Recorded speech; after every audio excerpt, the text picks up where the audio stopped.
can see that. Yeah, thanks, Tim. Okay, thank you. Right, so to get cracking, 4 contextual points. First of all, we think that one can think about Melbourne during the pandemic as something of a neat natural experiment in what happens when you flood the market with additional housing supply. So Melbourne had this huge population loss, which is a massive negative demand shock in the housing market. But we can reframe that to say that equivalently, we had a positive shock to excess supply. So housing supply, if you like, relative to population really boomed. So in practical effect, this population loss was like a, if you like, a virtual building boom. And it was on a scale, as you'll see, that was far greater than anything we've seen before in Melbourne or Australia. Now, that's cool because we, as social scientists, don't often get the chance, well, we never get the chance as economists to experiment at any kind of scale because people don't like their world being messed with. So the best data sets, therefore, are these natural experiments where something weird happens. It's normally very difficult to sort of identify cause and effect, tease these things out from real world data. But if you have a natural experiment where ideally just one big thing changes, and it changes to such a degree that you can discern a signal, that you can identify a signal, if you like, within the noise, then that's possibly a chance to learn something that's normally obscured under the sort of the noise of normal data. Now, of course, in Melbourne, many things did change, and I'll caveat 1 or 2 significant ones later. But one really big thing changed was housing demand. All these people left Melbourne in a really short period, and construction continued. So in other words, the supply-demand balance was shocked significantly. We saw a flooding of the market. Okay, so why do we care? Well, right now there's a debate within economics and policy, particularly around the effect of zoning regulations. Planning systems generally, but zoning regulations in particular. Zoning regulations are rules about what you can build and where you can build it. And the crux of the debate is to the extent to which these rules are contributing to housing costs, making housing costs higher than they otherwise would be. Now, I'll characterize roughly the 2 views in this debate. It's a sketch, okay? So in broad terms, there's one view, which is that restrictive zoning is constraining new housing supply, therefore making new housing, or rather making all housing more expensive. So therefore, widespread upzoning across our cities, such as we've seen in Auckland 2016, could trigger a faster supply of new housing. More new housing means more housing added to the stock plus the available population. That's your fundamentals of supply and demand. So faster new supply should engineer lower housing prices. That's one claim. Probably the dominant narrative, like it's a very influential point of view. The other view, the counterclaim, is that although land use rules, that's zoning, do bind on every housing development, and they therefore reduce the profits of every development project that actually proceeds, the rules are still not binding on the market rate of new supply. And that's because most profitable development opportunities are actually rationally left undeveloped in any given period. Profitable to build, more profitable not to build. That's what we call land banking or speculation. And the other view is that throttles the rate of new supply, not planning regulations. So in this view, zoning just shapes where housing goes and what it looks like, but it doesn't change how much is actually built. Another critique of this view, this claim in favour of upzoning, is that fast supply might not do that much for housing costs, especially for those at the bottom of the income distribution, because increased response from migration and consumption of more housing might eat up price gains faster than developers and builders are capable or at least willing to supply those, to serve those up to the market. That's roughly a characterization of 2 points of view right now. Our point is that what happened in Melbourne was the kind of supply shock that we would be trying to achieve through widespread upzoning. So that's why it's a useful experiment. Not as good, of course, as a real experiment like Auckland, we can see as a real experiment of this massive upzoning, but a useful experiment nonetheless in the Melbourne context to test part of that upzoning hypothesis. And to be clear, there's 2 parts. First, how zoning relates to housing supply. Whether upzoning could trigger a building boom. And second, whether that new supply can be delivered fast enough to outrun the adaptive responses, such as that to meaningfully lower prices for a sustained period. And Melbourne's experience just tells us about the second of those. What would supply do? What would excess supply do if we could engineer it? Now, the third point is to say that to understand this, we need to look at both the shock and the behavioural responses. And the latter is an angle often missing from a lot of economic analysis, or a lot of, I suppose, policy predictions, including discussion about upzoning. Change in economics is always about shocks versus behavioural responses and the relative timeframes and extent of those. And the lag, if you like, between shock and response is the margin we have to work within for policy. That determines the actual policy effect. And we don't actually understand these lags too well with housing. For example, how fast migration responds to lower house prices or lower rents. The upzoning claim is essentially that faster supply can outrun all these adaptive responses. Fourth and final point here, I'm talking about housing costs, but measuring all that with rent. That's because rent is the price of housing consumption, the service. You get to occupy a place for a period of time. When you buy a house, what you're getting is a financial asset. And so that's the price you pay is affected by interest rates, expectations, and what you pay in expenses each month is really about your financing situation. So rent is really a measure of the fundamentals. Okay. So I want to sort of set the backdrop to show you, in essence, how dramatic this population shock was. So you all know the rough story, which is that population growth has been rapid. Here are the figures.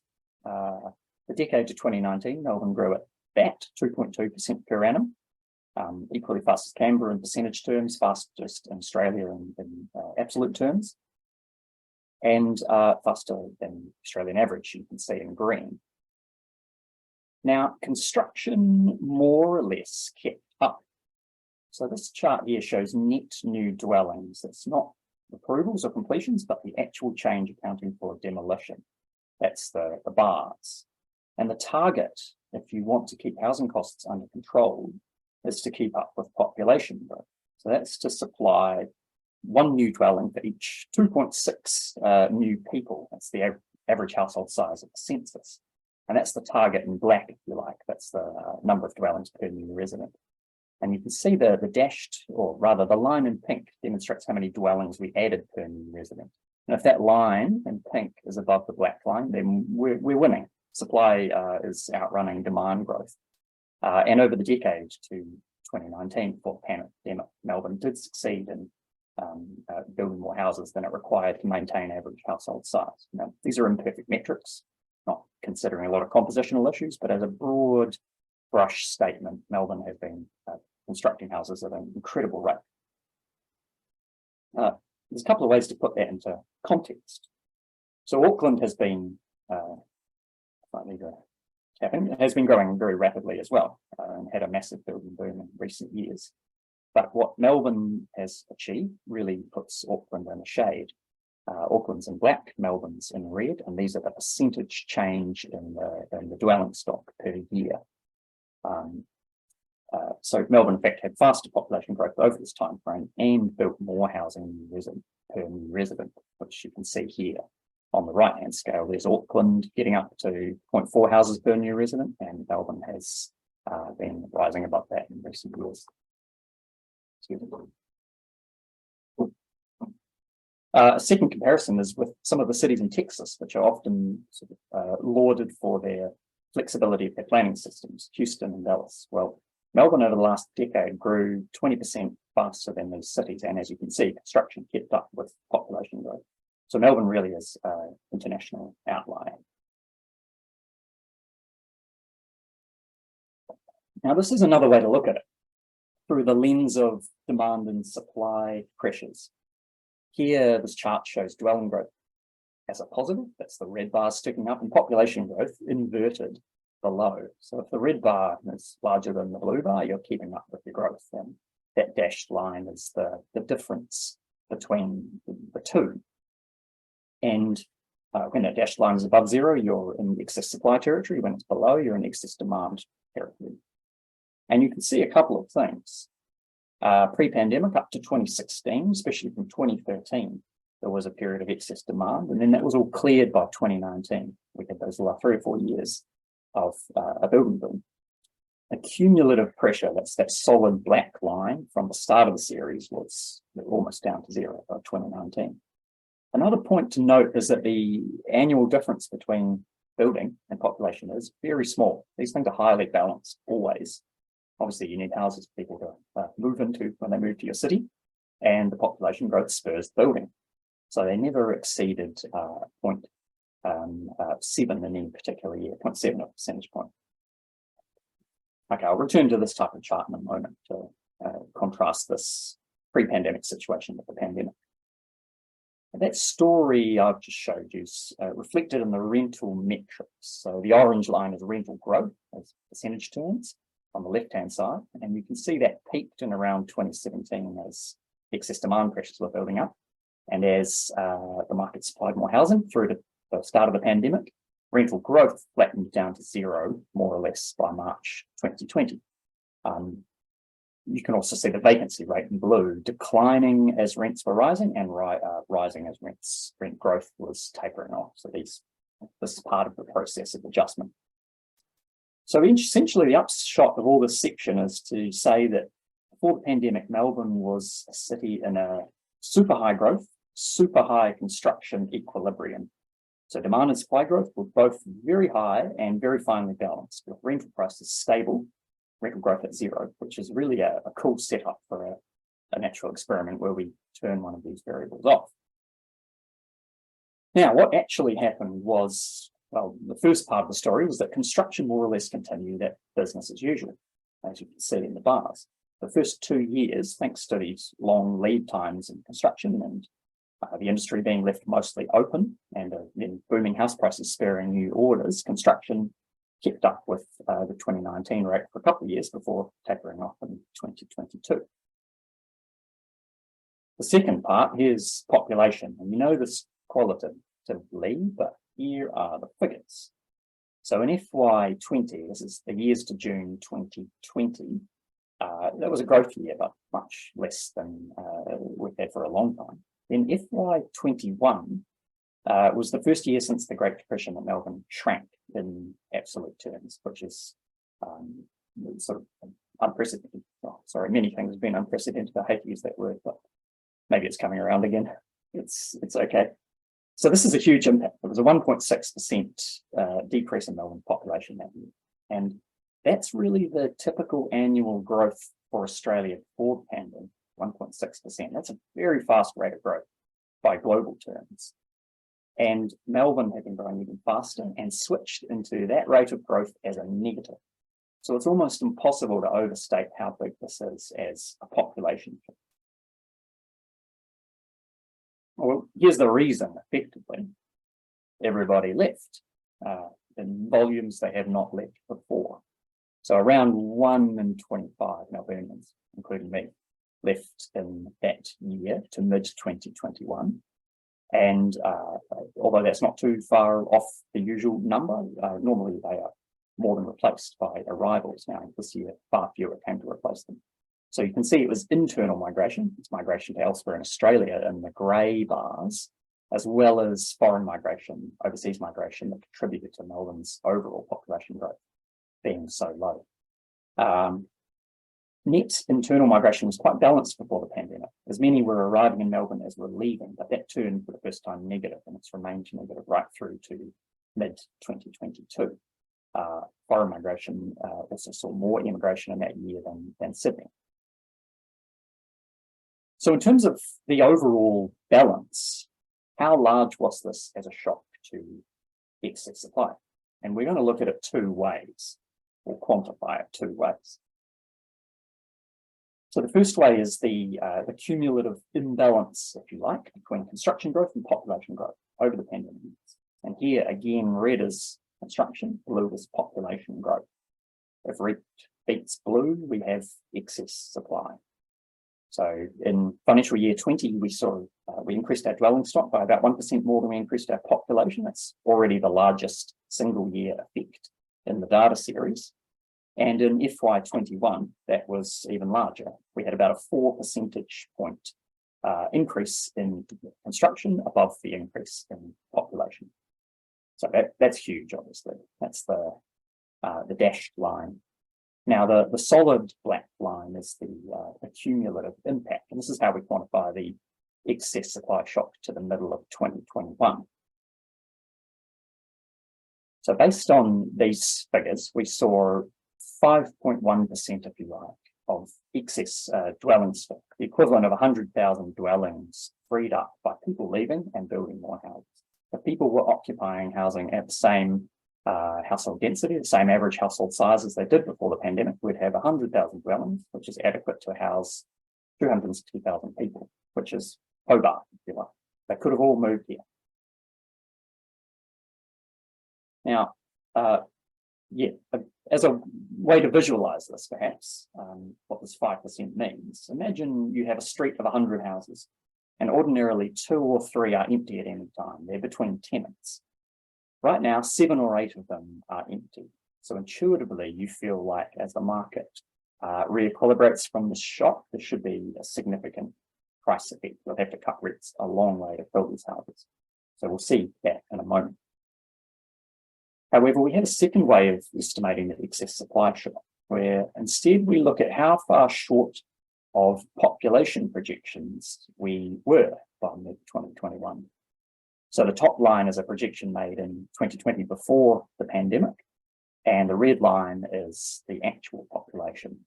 And by 2 years, or less than 2 years after this projection was made, our population was some 340,000 short of what we thought.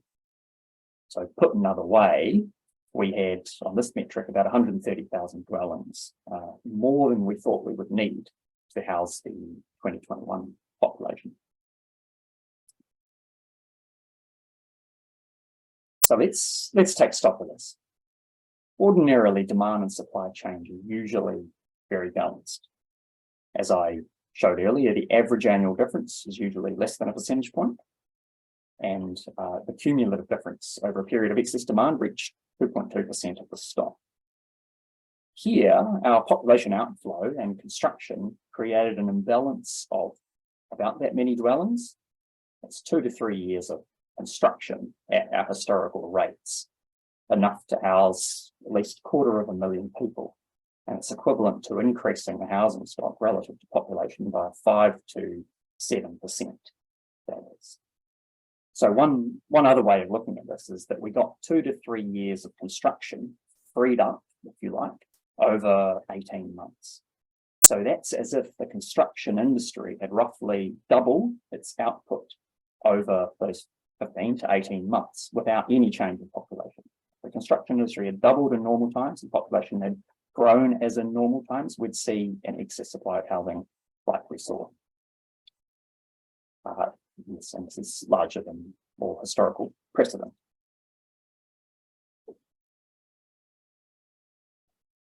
So if you like, you can imagine the nature of the experiment in Melbourne, the natural experiment, as being to freeze time, drop in 5 to 7% of the additional to your dwelling stock, which would normally take you 2 to 3 years to build, and then you press go again. And what does that do for rents? Obviously, you know the story, but we've got to have some sort of dramatic suspense in case you happen to not to have looked at a piece of data for a couple of years. I should note, I guess, it's very clear what the upzoning story predicts. So no one advocating for widespread upzoning to boost housing supply, to reduce housing costs, to improve housing affordability thinks we could double the rate of construction over 18 months from a rate that was already faster than Houston and Dallas and faster than almost anywhere else in the world. So this scale, if you like, of this natural experiment is just way beyond the magnitude of what is achievable in ordinary times, what anyone thinks is achievable through policy change in ordinary times. It's like a fantasy set of an experiment. And so we should see an amazing price effect. It should be a housing cost paradise. before showing you the results, I'll just caveat it and say, look, there are many numerous factors in the pandemic. People may have left Melbourne and anticipated returning, not being able to due to lockdowns. There's property markets were not working as usual, inspections were difficult, but nonetheless, given the size of the shock and the time period we have allowed to look at the price effects, we ought to be seeing significant impact. But in short, we didn't. So obviously rents fell. Now that's the expected direction, but it bottomed out in the middle of 2021 and rents began growing again from mid-2021. We bottomed out at 12% decline in rents from the beginning of the pandemic. And it only took 1 year to restore those rents to their pre-pandemic levels. By the middle of 2022, we were back up at where we were, despite this excess supply condition persisting, as I'll show in a moment. Now, there are many stories within this, of course. That's a big Melbourne average. And within this, my screen allows, we will see, this story is very well known. There was a lot of dispersion, far greater dispersion across the city than ever seen before. There was a narrow range of growth in post-code rents in previous years, then that range explodes in 2021. Obviously, the inner urban markets were hit harder by immigration. It's just starting to compress now. So what's that worth for affordability? 2 to 3 years of construction delivered by magic, if you like, gave us a 12% reduction in housing costs for a year. So consider that means the average rental household striking a lease at the bottom of the market saved a bit over $2,000 for 1 year. Here's a couple of comparisons. Each 25 basis point change in mortgage rates costs the median homeowner, if they're fully mortgaged, about $2,000 per year. And the RBA has hiked those rates by 15, or the equivalent of 15 25 basis point changes over the last 12 months. So that homeowner is paying $30,000 per year more in interest. So if you like, what flooding the market with housing achieved for housing expenses, the out-of-pocket expenses, pales in comparison to what monetary policy does to homeowners, to mortgaged homeowners. And what we saw in the rental market also paled in comparison to what is achievable pretty readily through income support. Example, the coronavirus supplement gave a bit more than, or almost $9,000 to all the eligible welfare recipients who got that, job seeker beneficiaries, over 11 months of operation. It's 4 times more than a rental household that could involve 2 people achieved via lower housing costs. So if you like, given the size of the shock, it raises, I think, quite significant questions about the idea that market supply of housing, inducing faster market supply of housing is, or can generate significant and sustained affordability improvements, and is really the most appropriate lever to do so when we have other levers. And, putting supply at the centre of housing policy is what we're questioning here.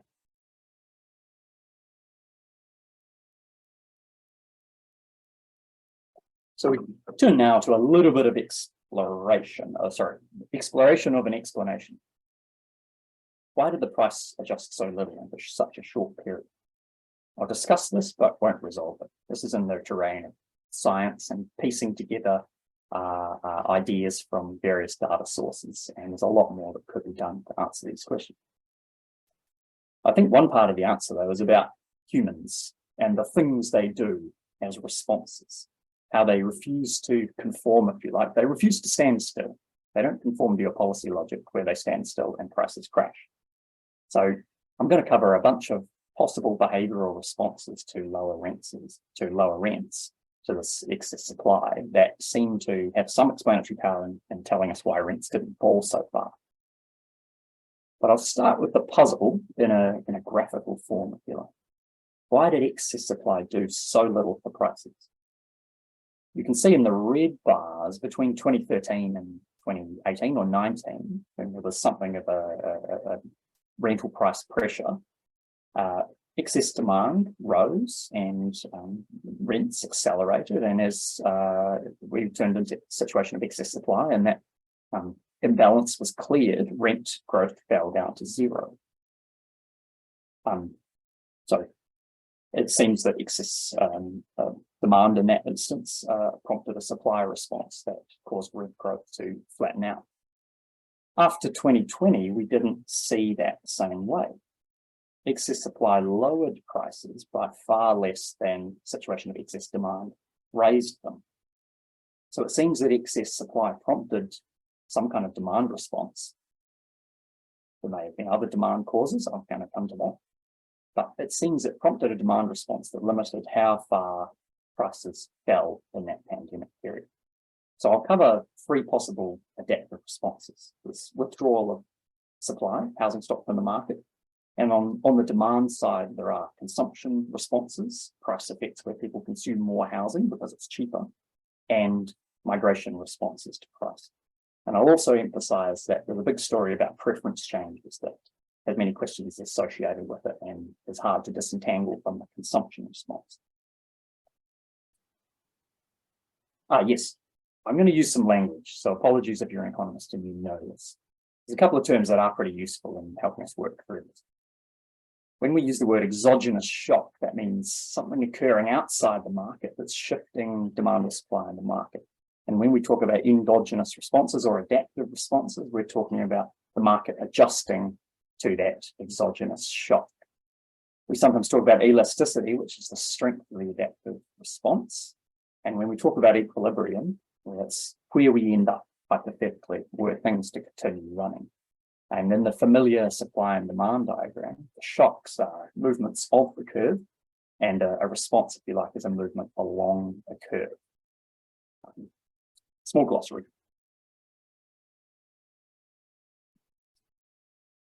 Okay, I'll start by highlighting some findings from our upcoming speculative vacancies report. So Prosper, you may know, uses water company data. We've been doing this for years to gauge how many properties are sitting vacant over the long term. And Melbourne is a really good test case for doing this because each housing unit is individually metered, which isn't the case in other places.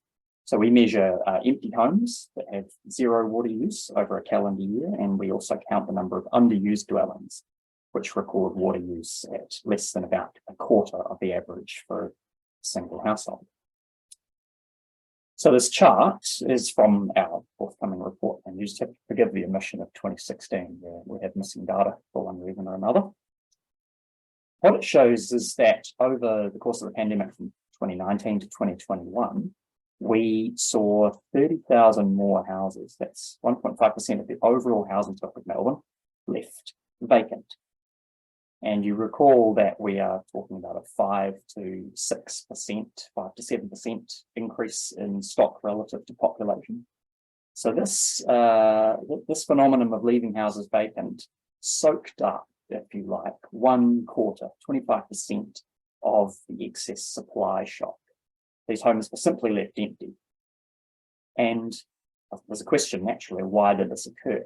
And there are a lot of reasons. I don't think anyone understands vacancy fully well, but the kernel of an explanation is to do with option value, the flexibility you have to time a sale of a house or to occupy a house yourself when that house is vacant as compared to when that house is tenanted. One clue as to why we saw this spike is that it's shown in this chart, if you like. So ordinarily, before the pandemic, in the dots in blue, we never saw any strong relationship between short-term vacancy or short-term rental growth in a particular submarket, a postcode, and the rise in long-term vacancies, the number of houses newly being left empty. So on the horizontal axis for the postcode in a year, we plot the change in the number of empty homes in that postcode. And on the vertical axis, we have the change in rent for that postcode over the same year. And there was really no relationship between short-term rental market conditions, short-term, if you like, excess demand and supply pressures, and long-term vacancy. Through the pandemic, though, as you can see in orange, it appears that high short-term vacancy in these submarkets of falling rents, which is almost one-for-one with high short-term vacancy, bled over into higher long-term vacancy. So part of the story here is that there were property owners unwilling to lower the rents on their rental properties to meet the market, if you like. And these properties instead sat vacant for at least one calendar year, or at least 3/4 of a calendar year. If they were tenanted for a quarter, they might still show up in our tenanted for less than a quarter, they might show up in our data. So part of this is a sluggish response by landlords to declining markets. It's a familiar phenomenon if you have looked at retail strips and you're aware of some of the problems that can plague retail strips like Chapel Street in Melbourne or Bridge Road. So what it does, I think there's a lot of questions here, apart from the fact that such an enormous amount of excess supply was soaked up by empty homes. It raises this, I think, a challenge to the idea that upzoning can incentivize developers to continue building even amid declining rents. So what we saw in Melbourne was that falling rents saw owners of already built property prepared to sacrifice yield, increasingly prepared to sacrifice yield on their past investments to preserve their option value. And in that case, what is the chance that owners of underused land under the same conditions of falling rents would be increasingly prepared to sacrifice option value, flexibility, and sacrifice investment cash to chase yield? It seems though two possibilities are somewhat inconsistent in a declining market.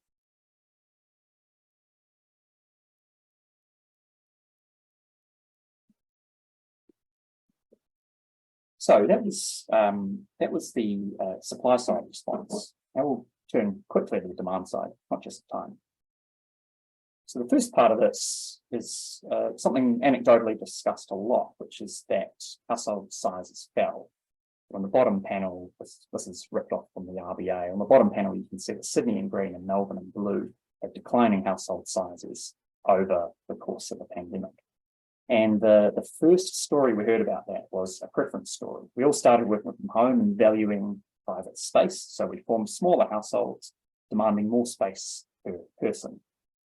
But there's equally, if you like, a mathematical story, which is that there were more houses and the same number of people, or fewer people in Melbourne's case.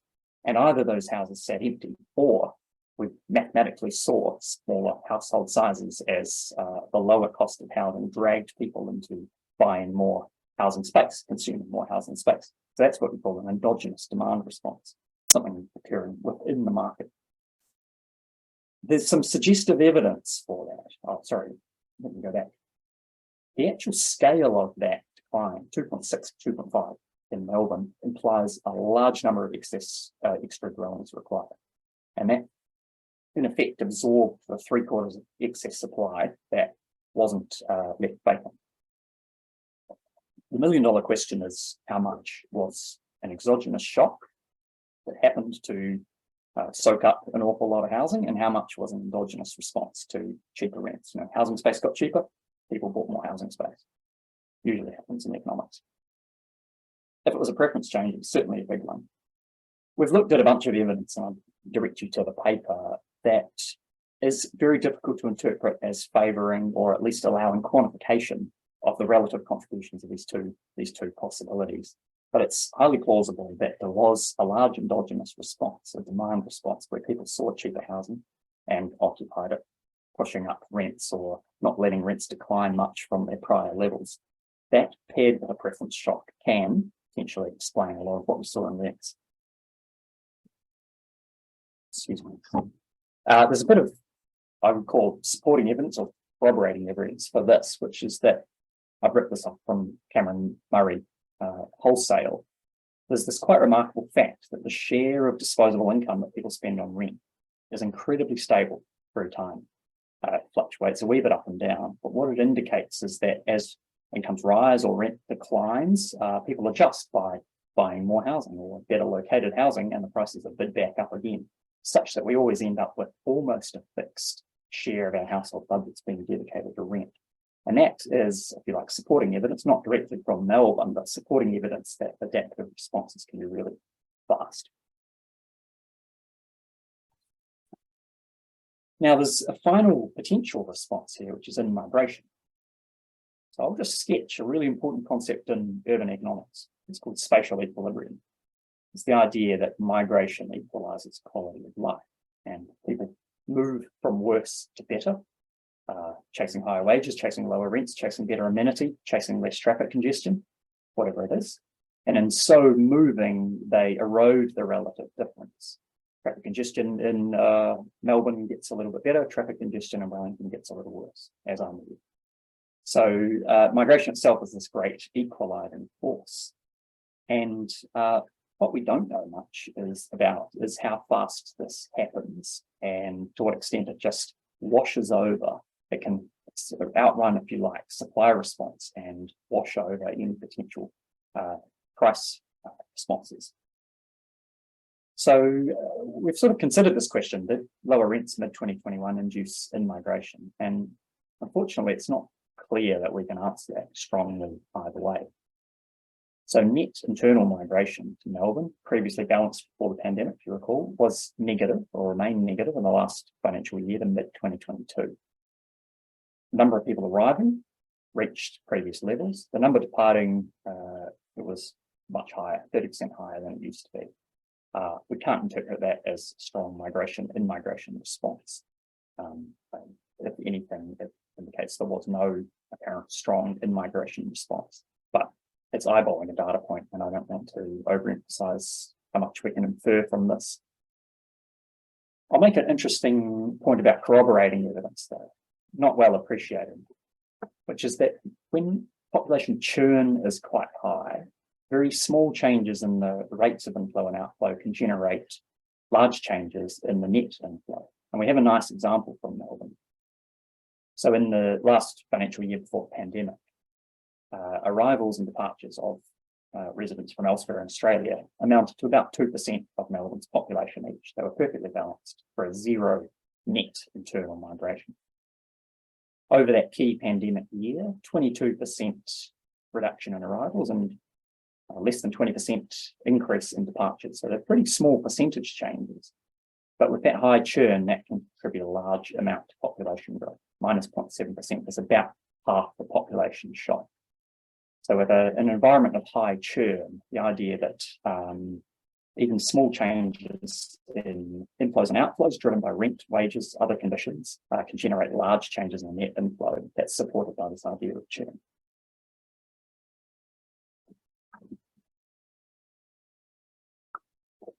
Time to wrap up, so I'll quickly skim, if you like, through the findings briefly again, and a couple of lessons.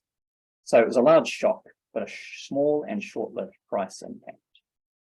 The imbalance was 2 to 3 times larger than ever experienced before, 5 to 7% of the stock, far larger than we would ever see normally. It drove down rents, but not for very long. There was a 12% decrease to mid-2021, and by mid-2022, we were back at pre-pandemic rents. And it didn't really do much for affordability. If you were the average rental household, you might have saved $2,000 for at most a year. And by comparison, the owner-occupier households have been hit pretty hard by monetary policy in recent times. So a sense of scale about what was achievable by flooding the market with supply to lower rents is useful here. The reasons why, let me just put a little asterisk and indicate this is really tentative evidence and exploration of the data. But we can see some potential of large adaptive response. This is interesting. Supply was elastic even for built property. We usually assume that once it's built and it's there, it's part of the stock. But it turns out if rents falling, at least under these conditions we saw in Melbourne, people withhold their properties from use because the option value relative to the rental yield becomes more attractive. We saw consumption of housing soak up the other 3/4, and that's going to be at least in part due to low rents. Household sizes fell to absorb that extra supply, and that soaked up 3/4 of excess supply. But unfortunately, we lack evidence in which we can really disentangle the preference change from the adaptive response to lower rents. That's going to require econometrics, someone getting a panel of Australian cities and having a look. The final adaptive response is migration. Can't really see it in the data. The data is not suitable for that. And we do know that in principle, this idea of high churn can mean that migration responses are a key way in which markets can adjust potentially quite quickly to shocks.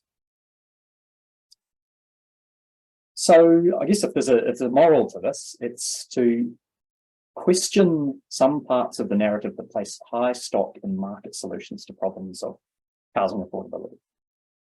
So when we think of housing affordability, we're always thinking of two parts. There's people's incomes and there's housing costs. So much of policy action is on the housing cost side. We're focused on that. We're not much focused on the income side. And on the housing cost side, we're focused on supply and the idea that more supply, of course, will lower prices. That's just demand and supply. But it's often with this asterisk of all else held equal. But if housing demand is highly elastic, then making housing supply a bit more elastic might not do that much for prices. And in essence, what it means is that the impacts of additional supply on housing affordability at the bottom are mediated through the income distribution, the distribution of purchasing power. If we build more housing, and some people have all the wealth, they will consume more housing up to their budget share. And in essence, if there's some left over to lower prices at the bottom, we will see some improvements in housing affordability for people on the lowest income. I call this a trickle-down approach. This cheaper low-end housing only once the rich have had their fill. And the key point here is that markets always allocate resources by purchasing power. So if the distribution is too unequal that housing will ever be affordable for those at the bottom, bear in mind the key part of housing is land, which is absolutely fixed in supply. It's a matter of your relative income, not your absolute income.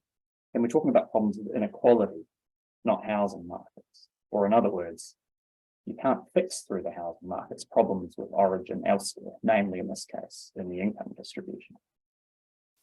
If you like, those are the high-level morals of a bit of a sketch of what went on in Melbourne during the pandemic. And I'd emphasise too, we sort of see that as we hope this prompts others to take a closer look at a natural experiment that was quite unprecedented in scale. Unprecedented. You've got it. I'll end it there. And I don't know if we have questions in chat. Maybe Emily can alert me. Thanks, Tim. Thank you very much. There are no questions in the chat because I thought we could do this the old-fashioned way, where if you would like to ask Tim a question about any of the beautiful graphs and points that he's made, please raise your hand and ask it directly.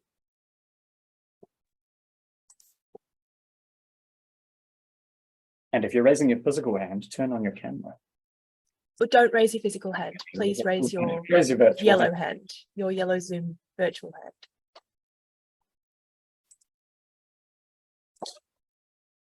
Oh, there is a question. A question from Anna Sampson. Would you like to unmute, Anna? Hi there, and look, apologies, I have a little person in the background who's eating at the same time as me. So Tim, it seems like one of the things that's come out of your research is that we need to massively disincentivize owning more than one property, or at least keeping them vacant for long periods of time. Is that essentially what you're arguing for here? Is that one of the major findings out of the data in terms of the policy response? Ownership, I don't have a strong view on. Vacancy, I do. Now, I think if the returns to vacancy were not so significant, then ownership wouldn't particularly matter. Landlords would not leave property vacant. They would rent them out to get some sort of yield. It's that yield pales in comparison to the potential for additional to be able to liquidate your property at a particular point in time where you're getting the price you think you want or you deserve. So vacancy is an issue. Now, why is yield so low that it can't even encourage people with built property to supply them to the rental market? That's the point at which I turn back to income. There are many people that are not able to bring enough money to the rental housing market to make it worthwhile for someone to take an already built property and supply it for use, for productive use. So I see that as a problem of inequality, first and foremost, not a problem of who's owning housing. But thanks for the question, Anna. Right. Would you like to ask your question? Was that me, Emily? Right. Go ahead, Red.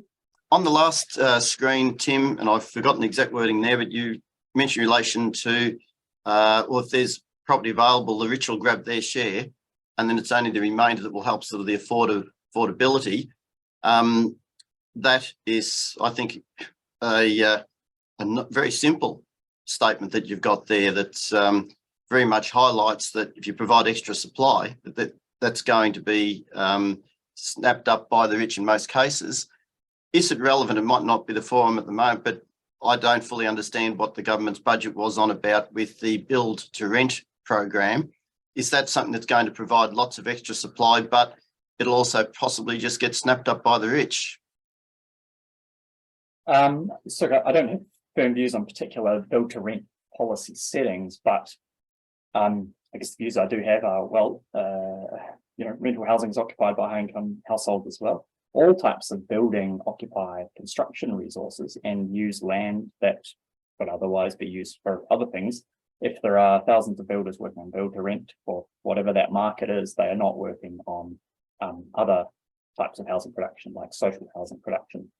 So I think in essence, I don't want to emphasize, I don't want to over-egg the kind of simple story that the rich have all the money and they'll get all the housing, but there's certainly an element to this in which I would say inequality as a cause of unaffordable housing at the bottom is not emphasized nearly enough.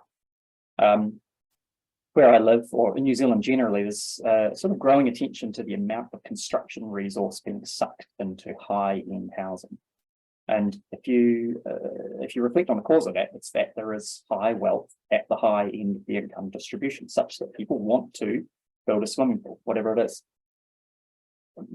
Anecdotes, not data, but I chatted to my neighbour the other day who's a builder. Now, around the corner where I live in Wellington, 5 houses were demolished for 1 house to be built. So that's the type of de-intensification we sometimes get when there's prime land and high inequalities in wealth. We saw housing removed from the stock due to inequality. And construction resources really are built. It's not a highly elastic industry. I can't switch from writing rubbish like this to pick up a hammer, right? So it takes a long time for the construction industry to grow. And if resources are being absorbed by building for those at the top end of the income distribution, then they're not, well, those resources are more expensive for anyone that wants to build housing for those at the bottom. So I want to direct this whole conversation away from there being a problem with the housing market. That's the reason that those on low incomes can't afford housing, to redirecting it to being, we've got a problem in the income distribution.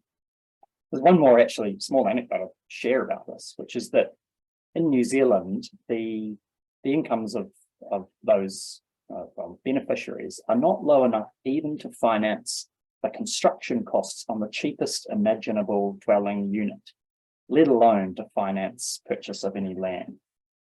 So, at an affordable ratio of 30 or 40% of income, the poorest person can't afford the smallest house. So we've got a problem in the income distribution, I think. Thanks for that. JP, I think we've got 5 more minutes. Cheers. Thanks for that, Tim. Really helpful to see what's going on out east. I'm in WA, and I'd love your thoughts on what's happening here, because we are facing not only the same type of crises, not the inventory boost that you had, of course, but what occurred here was that opportunity option window that people wanted to keep open was for holiday rentals. Mm. And so in places like so first of all, in Perth, we have a crisis of less than half of 1% inventory for rentals. So no matter the sector, 50 or 60 people are coming in with applications. There's just nothing. And then down in the holiday areas, what's occurred is that people who are supplying real services for the community will not be able to get housing because the owners defer in favor of the vacation of the holiday things.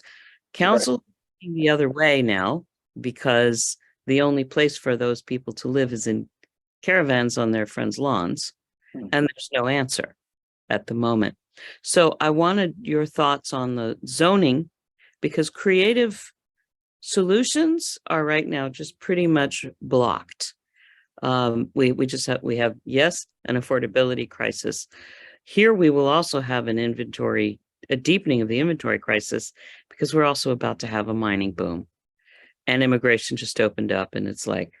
So there's these two questions about, these are good questions. There's one about essentially inequality and what holiday homes mean for people that can't afford a holiday home, what it costs them to rent.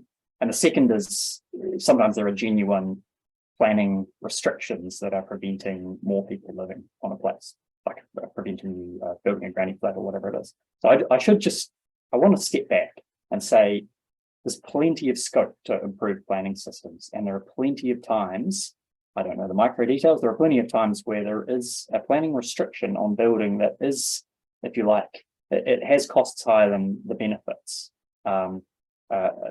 We might be able to sort of have more people in that area without causing infrastructure to be overburdened, without raising costs in terms of amenity for others, and allowing that land to be used to a more intense level, to higher value uses. In those cases, planning restrictions do need to be loosened. The point that we wanted to make was really that planning upzoning has been sold as something of a panacea. And in many places where zoning is far from binding, we are still hearing the story about upzoning, stifling planning rules, whatever metaphors and language you wish to use. We're still hearing the story about how this is holding back housing supply. There are far more plausible theories about how housing supply is throttled by market decisions, by the probability of speculation, and sometimes during a boom by the availability of construction resources. So there's a very, this is not held by the nuanced views in this debate, but there's a very low nuanced point of view that I think needs tackling, if you like. Thanks, JP.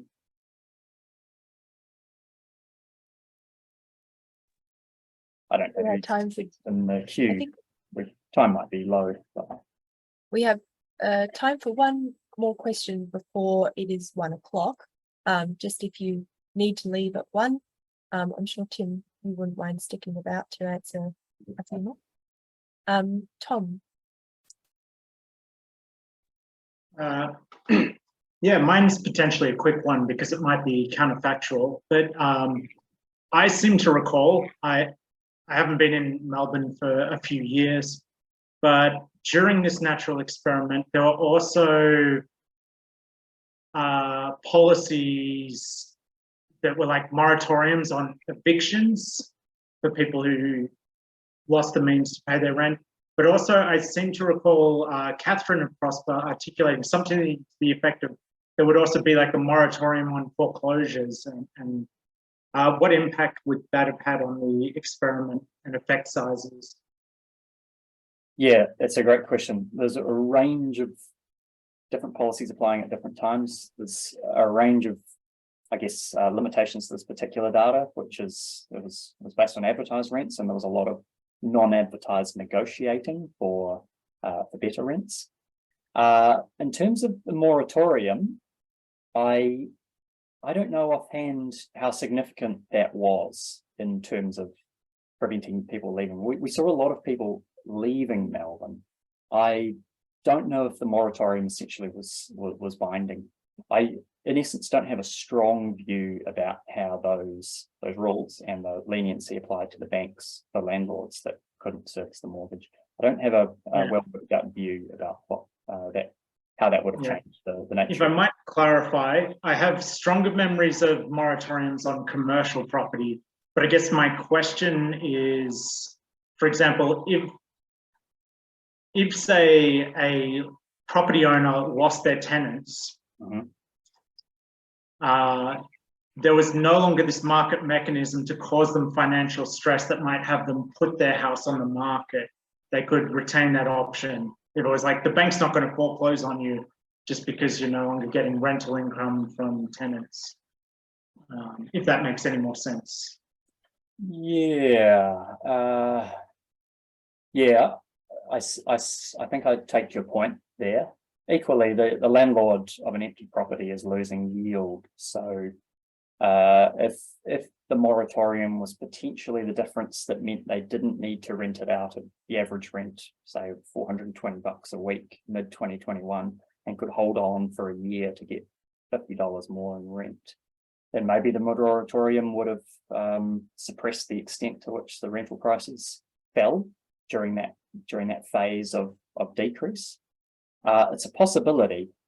I guess the bigger picture point is that to leave property vacant, loses an awful lot of money, and yeah, I'm not sure if the moratorium itself would have had a sort of material impact on those incentives to leave property vacant versus to tenant it. I agree. It's an interesting question. I suppose we should. John, yeah. Okay, let's see. There's me. Okay, one thing anecdotally is that there's a moderate number of children who would like to move out of home, but it's basically an unaffordable thing to do, and I'm not sure of what proportion of people at large that is. But it does seem to me that in COVID, you probably want to stay at home with your parents anyway. But as COVID loosened up and the rents were low, there might be a deal of suppressed demand, shall we say, of children who can suddenly now afford to move out of home where they weren't previously able to. And that would be, I don't know what your definitions are, but maybe an adaptive effect. But that's just one thought, that there might be, shall we say, suppressed demand of lots of people in particular situations who till now either couldn't or couldn't afford to move out, and that might be a balancing effect. Yeah, good comment, John. That's exactly the type of mechanism that is sitting under the data and sitting under the broad phrase adaptive response or consumption response. This is exactly what I'm thinking of. It may be that the price, as the price fell by whatever it was, 10-12%, that was the difference that led someone to leave home earlier to, if you like, have a share house with fewer people, to move in together as a couple rather than remaining in separate flats, whatever it is. There's all these sorts of housing moves, and across a population of 5 million people, or at least the number are renting, a third of that, price has some impact on enough of those people that you start seeing things in the data. Thanks for the example. Edward. On that question, I have a comment from the United States. I don't know if it'll be relevant to Australia, but the data here is that more than 1 out of 2 college graduates under the age of 30 remain living at home with parents. So it's a pretty significant number, whether it's driven by economics or a desire to have your parents continue to do your laundry, make your meals. It's hard to say, but in cities like San Francisco and Boston and a few others, the situation sounds very much like what you're experiencing in Melbourne. Yeah, thanks, Edward. Melbourne, for context, is a highly affordable city in the Australian context, much cheaper than Sydney. There's a high, I'm more conscious of this, is the high flow of people from places like Tasmania, other states of Australia into Melbourne. There's a flow of New Zealanders moving to Melbourne all the time based on relative affordability. Things have increased rapidly in the last 12 months or so, but they've increased off that base that was lowered during the pandemic. And it's going to be interesting in the future data to see just how far that bounce back in rents actually goes before we see adaptive responses the other way, where the rising rents in Melbourne induce people to stay at home with their parents, paired with all the other lovely benefits of hanging out with your olds. Sorry to finish that comment, actually, my sense right now is that in terms of the 2 explanations for why average household size fell, the endogenous response and the preference shock where people wanted more housing, we may be in a phase where the market is, there's a possibility we're in a phase where housing was occupied at low density, at a low average household size due to rents falling, and those leases struck around 2021, anytime in 2021, are coming close to expiration. And at the same time, there's this preference shock causing people to demand more housing. And then as migration hits, we're seeing a smaller stock of rentals on the market, serving the new population of Melbourne. We may possibly see a sort of flattening in rents quite soon as the spacious housing situations of anyone that I suppose expanded into more housing space during the pandemic, as that ends and there's kind of a compression again in housing space per capita. That's a bit of a shoulder shrug because I don't know to what extent the trends so far have been driven by those two factors, the exogenous shock and the endogenous response. So it all remains to be seen. It's the vibe. Folks, we're now hard up at 8 minutes past 1. If there's no more questions, I'd like to say thank you very much for your attention today. Thank you very much to Tim, and please check in with Prosper. We're on Facebook, we're on LinkedIn, we're on Twitter, we're on the World Wide Web at prosper.org.au. And because I would be remiss if I didn't do this, you are looking at the sum total of Prosper's staff at the moment. We are a very small organisation. We run on this smell of an oily rag. So if you would like to see more high quality research of this type in the Australian kind of policy space, please consider your tax deductible donation before the end of the year, and you'll find easy ways to donate on our website. And thank you again for coming, and hopefully we'll see you again soon. Thanks, everybody.